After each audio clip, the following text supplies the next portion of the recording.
Niagara Falls Mayor Jim Diodati joins us now for his weekly update on the city of Niagara Falls. Good morning. Thanks so much for joining us.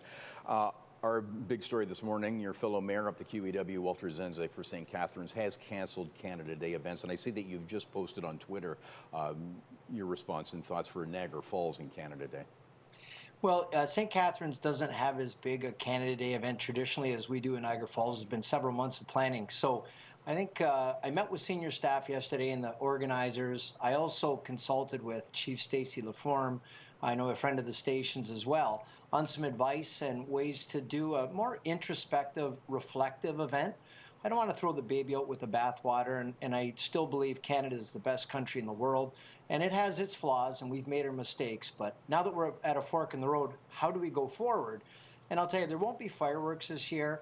We'll be turning the falls, in addition to red and white, we will be turning the falls orange to support and respect our Indigenous brothers and sisters as well on Canada Day evening. And we'll do away with balloons and celebratory things and try to make it a little more reflective and introspective and show respect, but at the same time recognizing we have to decide now what kind of Canada we want this to be. And I think it's a great time to have these very difficult discussions. I mean, Canada is doing truth and reconciliation. Not all countries are dealing with it this way, and it's very hard to have these discussions, but we're doing it. And I'm proud of the fact that we're able to, and we're doing it willingly. Mm-hmm. But certainly a somber tone for sure. So again, the falls will be lit up orange on Canada Day.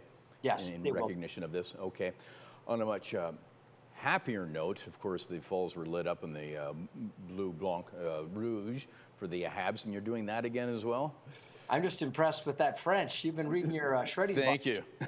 So yes, I know it didn't help a lot last night, but that's okay. You never count the Habs out. They're a feisty team, and they don't stop. So yeah, for sure. And then, of course, July the 4th, we'll just reverse them and make them red, white, and blue, or rouge, blanc, et bleu. And we'll try to do the same thing for our U.S. friends and support Montreal at the same time. Okay, now with the influx of people heading to the falls, are the Clifton Hill ambassadors going to be back, and how are you handling the overflow? So they're ready to go if they're needed. And right now at this point, you know, a year ago, of course, people didn't understand all the provincial protocols and the rules. We still have safetoplay.ca and safetostay.ca protocols in place with all of our operators.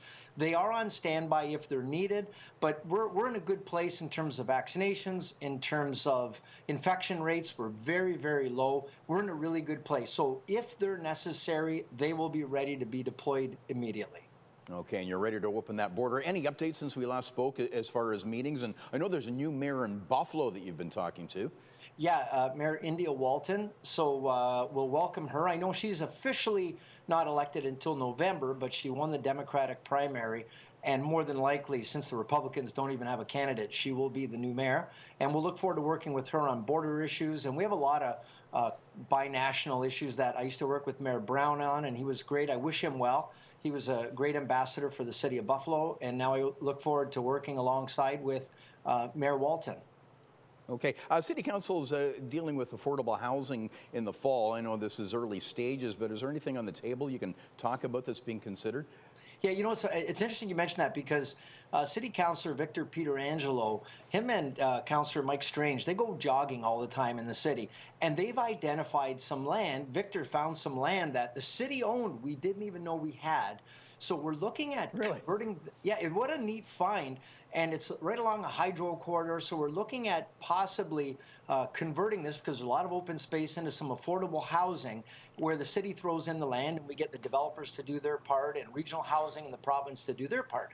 So this could potentially be the biggest find in Niagara Region's history. So we're going through the process right now. I really tip my hat to these guys for doing something about an issue that we're all concerned about and being proactive in finding this property that was right under our noses all along.